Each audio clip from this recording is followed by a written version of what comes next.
Magandang buhay Pilipinas, ito po ang Award Channel nag-uulat. Gabi na. Oras ng uwian para sa marami. Nag-aabang ka ng masasakyan pauwi, pagod mula sa trabaho, bitbit ang hirap ng buong araw. Gusto mo nang makauwi at makapagpahinga. Biglang may humintong bus sa harap mo, luma, tila nagmula pa sa ibang panahon, at kakaunti lang ang sakay. Sumakay ka, at mapapansin mo agad ang katahimikan. Isang katahimikang hindi pangkaraniwan, halos nakabibingi. Ang mga pasahero, walang kibo, nakatingin sa malayo, tila may iniisip na malalim. Walang kahit anong ingay, walang usapan. Ang konduktor, hindi ka sinisingil. Hindi man lang siya tumitingin sa'yo. Ang driver, hindi mo maaninag ang mukha dahil sa dilim. Sinasabing ito ang simula ng isang karanasang hindi mo malilimutan, ang Ghost Bus ng Maynila. Isang biyaheng puno ng misteryo at pangamba. Isa ito sa pinakasikat na urban legend sa Pilipinas. Kuwento na nagpasalin-salin sa bibig ng mga tao. Iba't ibang bersyon, isang tema bus na galing sa ibang dimensyon, sakay ang mga ligaw na kaluluwa na hindi mahanap ang kapayapaan. Bakit kinatatakutan ang kuwentong ito? Ano ang nagbibigay nito ng takot sa ating mga puso? Dahil marami sa atin ang nakaranas mag-abang ng bus sa gabi, at naramdaman ang kaba sa madilim na kalsada, nag-iisa at walang kasiguraduhan. Hindi lang pananakot ang alamat na ito, isa rin itong babala. Isang paalala na hindi lahat ng nakikita natin ay totoo. Paalala na mag-ingat sa lansangan, lalo na sa dilim, kung kailan naglalabasan ang mga hindi natin inaasahan. Ang Ghost Bus ay simbolo ng mga lihim at trahedya ng nakaraan, mga pangyayaring hindi natin dapat kalimutan. Sinasabing ang mga pasahero nito ay mga kaluluwang hindi matahimik, mga biyaherong walang patutunguhan, naghahanap ng katahimikan. Sa gabing ito, susubukan nating tuklasin ang hiwaga ng Ghost Bus. Sisikapin nating alamin ang katotohanan sa likod ng alamat. Hahalungkatin natin ang mga kuwento at kakausapin ang mga kakaranas nito. Magtatanong tayo, makikinig, at susubukang intindihin. Alamin natin kung paano nagsimula ang alamat. Babalikan natin ang kasaysayan at hahanapin ang pinagmulan. May paliwanag ba ang agam? O isa itong misteryong hindi kayang ipaliwanag? Mayroon bang lohikal na kasagutan o sadyang hindi natin kayang maunawaan? Handa ka na ba? Samahan mo kami sa pagtuklas ng katotohanan. Humawak ng mahigpit, puno ng kababalagan ng biyahe. Isang paglalakbay na susubok sa iyong paniniwala. Ikaw sasakay ka ba? Handa ka bang harapin ang misteryo? O maghihintay ka na lang ng ibang bus? Pipiliin mo ba ang ligtas at ordinaryong daan? Ang sagot, nasa iyo. Ikaw ang pipili ng iyong patutunguhan. Sa gitna ng mataong 8, sa kalagitnaan ng gabi, isang call center agent, pagod galing sa night shift, nag-aabang ng bus. Ginabi na naman sa trabaho, at ang tanging gusto lang ay makauwi at makapagpahinga. Madaling araw na nang may humintong lumang bus sa kanyang harapan. Aircon, pero kakaiba ang lamig, halos nakakapanindig balahibo. Parang galing pa sa ibang panahon. Pagtingin niya sa loob, ang mga pasahero, nakasuot ng damit na parang galing dekada 70, mga lumang pantalon, malalaking kwelyo, at mga bestida na hindi na uso. Lahat nakatulala, walang imik, parang mga estatwa. Walang kahit anong emosyon sa kanilang mga mukha. Sinubukan niyang magbayad, iniabot niya ang kanyang pamasahe pero hindi siya pinansin ng konduktor. Parang hindi siya nakikita. Habang tumatakbo ang bus sa kahabaan ng EDSA, hindi ito humihinto sa mga regular na bus stop. Dumadaan lang ito, walang pinabababa o sinasakay.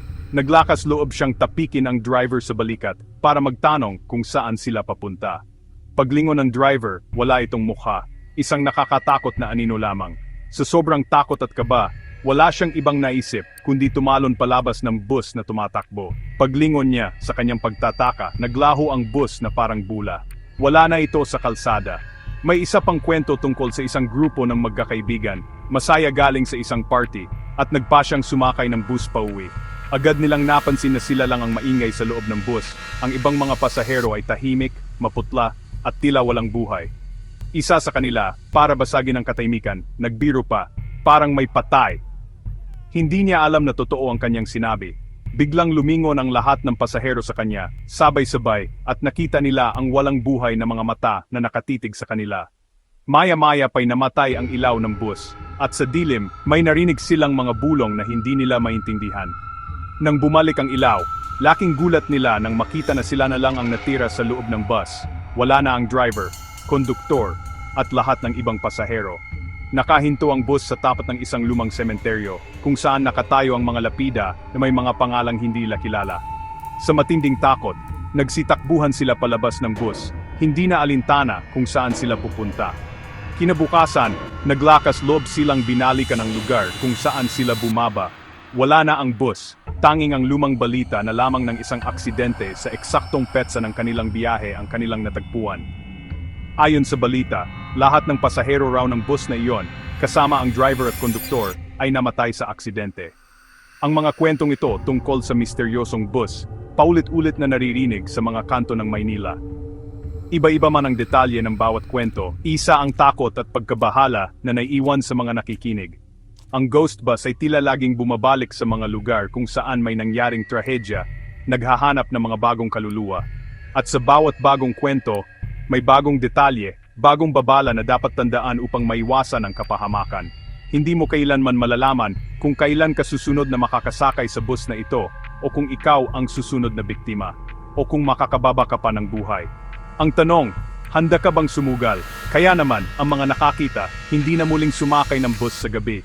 Mas pinili na nilang maglakad, kahit gaano pa kalayo. Ikaw, anong gagawin mo kung ikaw ang makaranas ng ganitong kababalaghan? Anong desisyon ang iyong pipiliin? Maglalakad ka na lang ba pauwi kahit gaano pa kahirap? O susubukan mong harapin ang misteryo at alamin ang katotohanan?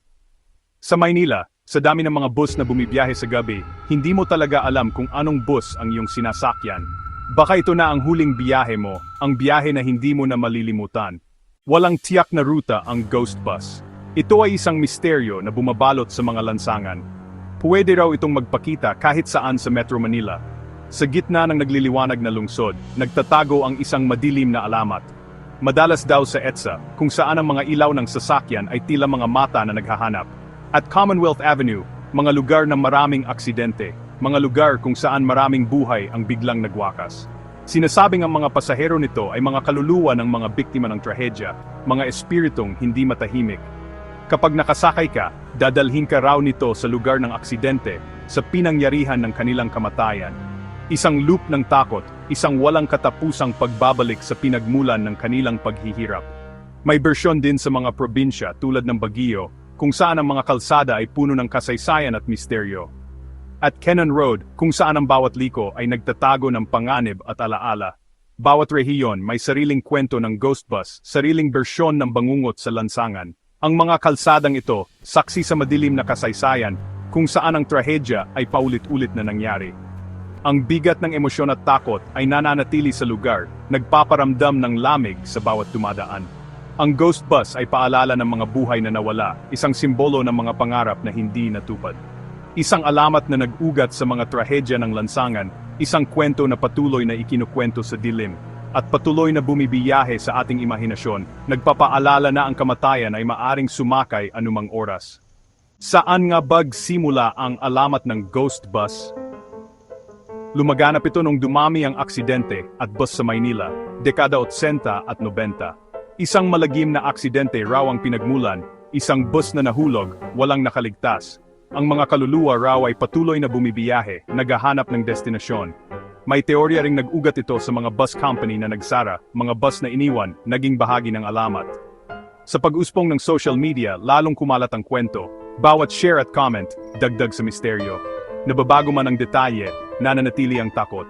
Ang ghost bus ay naging bahagi ng modernong kultura ng takutan, at patuloy na ikinukwento sa bawat henerasyon. Hindi lahat naniniwala sa multo.